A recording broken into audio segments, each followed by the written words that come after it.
Hello friends, welcome back to our channel delight with Shri. Friends, आज की इस video में हम बात करने वाले हैं डीलिट फर्स्ट ईयर में जो हमारे अपकमिंग एग्जामिनेशन है उसके रिगार्डिंग। तो अगर हम बात करें डीलिट फर्स्ट ईयर के बारे में, तो आप सबके मन में हमेशा ये डाउट रहता है कि किस तरीके से हम लोग फर्स्ट ईयर में आंसर राइटिंग करें, किस तरीके से हम अपने क्वेश्चन को लिखें। और सबसे इंपॉर्टेंट बात कि इतने सारे जो हमें सिलेबस दिखाई दे रहे हैं F1 से लेकर F12 तक, इसको हम लोग किस तरीके से कंप्लीट करें इन शॉर्ट टाइम। तो मेरे मन में भी ये बहुत ज़्यादा डाउट था, बिकॉज़ जब मेरा भी जब डीलिट फर्स्ट ईयर था, तो हालांकि मेरा जो 1921 सेशन था, तो उस टाइम क्या हुआ था कि 20 में कोविड आया हुआ था। तो मुझे बहुत ज़्यादा टाइम मिल चुका हुआ था इसके प्रिपरेशन के लिए।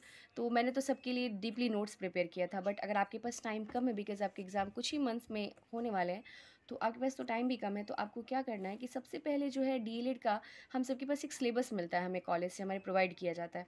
लेकिन अगर आपके पास नहीं है, तो आपको क्या करना होगा, किसी फ्रेंड से लेकर के आपको इसकी पहले ज़ेरोक्स निकलवानी होगी और अपने पास इसके एक सेपरेट अपने रखना होगा सिलेबस।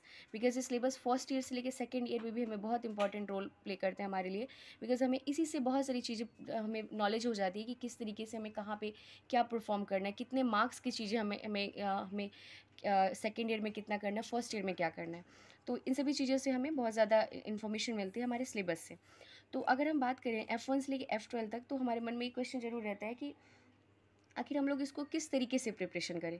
तो मेरा जो टाइम था, मैंने क्या किया था कि मैं कॉलेज जाती थी, तो मुझे बहुत सारे हमारे जो फैकल्टी थे, क्लास वगैरह हम लोग की जो चलती थी, तो हमारे फैकल्टी जो थे, जो भी पढ़ाते थे, उनसे मेरा नोट्स प्रिपेयर हो गया था। फिर जब कोविड आया था, जब तो लॉकडाउन के टाइम में मैंने खुद से भी बहुत सारे नोट्स प्रिपेयर किए हुए थे। तो मुझे बहुत ज़्यादा हेल्प, और असाइनमेंट तो था ही फर्स्ट ईयर में, तो उससे बहुत हेल्प हेल्प मिला था। तो अगर मैं बात करूँ इसकी सब्जेक्ट वाइज, तो मैंने जो है एक बुक्स ली हुई थी उस टाइम पे, जो आशीष पब्लिकेशन की बुक है। आप में से बहुत सारे लोग अभी उसको पढ़ते भी होंगे मे बी।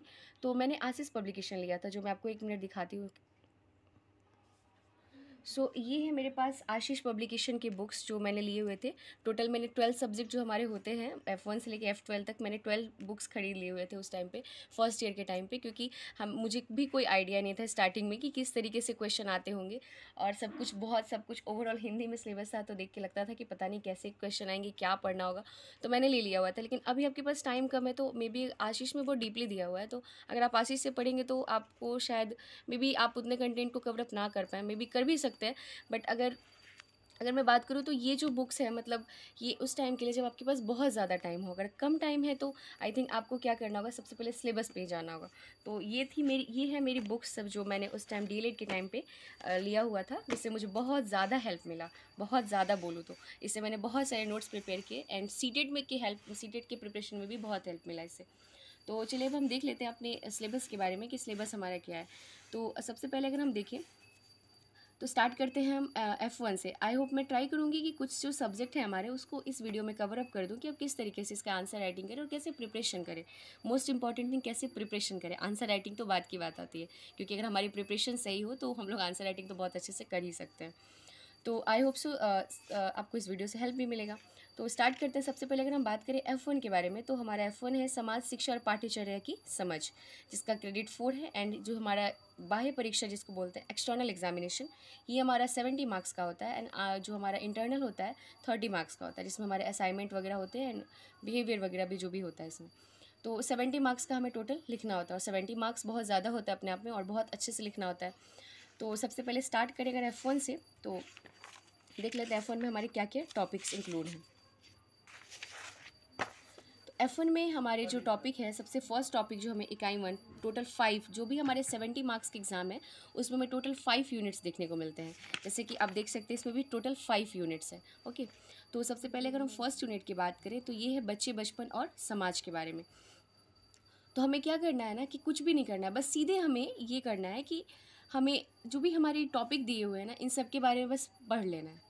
ठीक है, अगर हमें इंटरनेट पे मिल रहा है तो इंटरनेट से, अदरवाइज़ अगर हम कॉलेज जा रहे हैं, तो अगर हमारे पास जो भी नोट्स वगैरह, उससे हमें पढ़ लेना है। सिर्फ हमें इस टॉपिक के इर्द गिर्द ही चीज़ें पढ़नी है, ज़्यादा डीपली डीएलएड में नहीं पूछा जाता है। अगर आप सोच रहे होंगे कि बहुत ज़्यादा डीपली, तो डीपली नहीं पूछा जाता है, पूछा इन्हीं सभी चीज़ों से जाता है। लेकिन उस वक्त अगर हम नहीं, सिलेबस अगर हम लोगों ने सही से पढ़ा होता है, बिकॉज हम लोग दुनिया भर की चीज़ें पढ़ लेते हैं, बट जो पढ़ना चाहिए उसे हम छोड़ देते हैं। तो अगर मैं बात करूँ ना, तो अगर आप इन सभी टॉपिक्स को बहुत ध्यान से देख ले रहे हैं, पढ़ ले रहे हैं, तो इससे आपको बहुत ज़्यादा हेल्प मिल जाएगा। तो मैं आपको इस एक बुक सजेस्ट करूँगी, जो माइक्रो की एक बुक आती है, जो शॉर्ट टाइम के लिए आई थिंक बहुत बेस्ट है। जो माइक्रो जो है मेरे पास सेकेंड ईयर में वो बुक थी, मैं आपको दिखा देती हूँ। इस टाइप की बुक आती है जिसमें ओवरऑल सभी जो हमारे सिलेबस वो सब्जेक्ट होते हैं ना, वो टोटल कवर अप होती है। तो मेरे पास सेकेंड ईयर की, ऐसी आपको फर्स्ट ईयर की भी मिल जाएगी। सेकेंड में तो टोटल 9 सब्जेक्ट होते हैं ना, तो ये मेरे पास सेकेंड ईयर की है। लेकिन आपको फर्स्ट ईयर की भी मिल जाएगी, क्योंकि मेरे कुछ फ्रेंड्स ने ना ऐसी वाली बुक ली हुई थी माइक्रो की।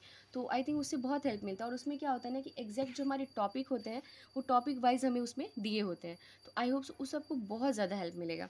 एंड यूनिट 2 की भी बात करें तो विद्यालय और समाजीकरण, तो उसमें ना जैसे इसके मैं आपको दिखा दूँ, इसी टाइप का दिया होता है। फर्स्ट ईयर का अगर देखिए, जैसे कि यहाँ दिख रहा है ना, S1 जो हमारा होता है समकालीन भारतीय समाज में शिक्षा, जब आप सेकेंड ईयर में जाएंगे तो आपको उसमें मिलेगा क्वेश्चन, ये सब्जेक्ट। तो इसमें दिख रहा है सारा टॉपिक, इसमें सब कुछ है। कुछ टॉपिक हमारे इसमें एलोबरेट करके भी दिया हुआ है ना।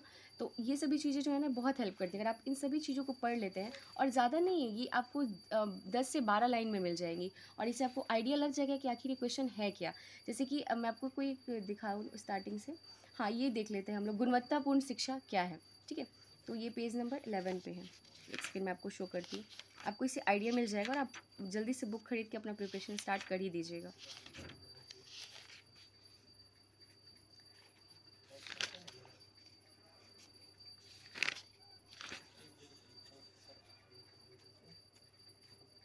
कहाँ चला गया? हाँ, ये रहा, देखिए।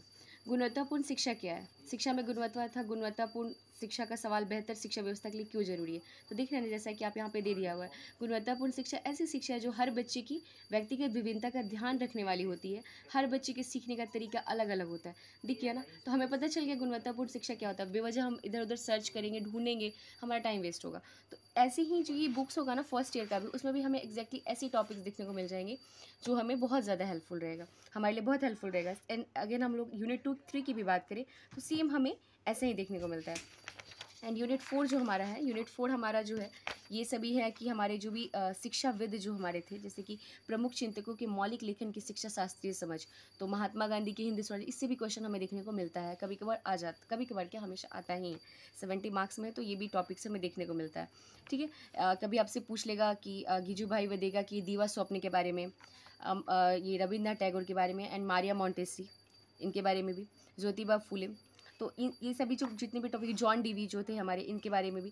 तो ये सभी जो टॉपिक होती हैं वो बुक्स में दी होंगी। अगर आपकी बुक्स में वो टॉपिक्स नहीं प्रोवाइड है, तो आप क्या कर सकते हैं कि आप इंटरनेट पे सर्च कर सकते हैं। और ये जितने भी टॉपिक है ये ईजिली इंटरनेट पे मिल जाती हैं, क्योंकि मैंने माइक्रो तो नहीं लिया था, बट मेरे बुक्स में जो टॉपिक्स नहीं थे, तो मैंने जो है क्या किया था कि इंटरनेट वगैरह पे भी कुछ सर्च किया था, और उससे मैंने अपना सेल्फ नोट्स बनाया था।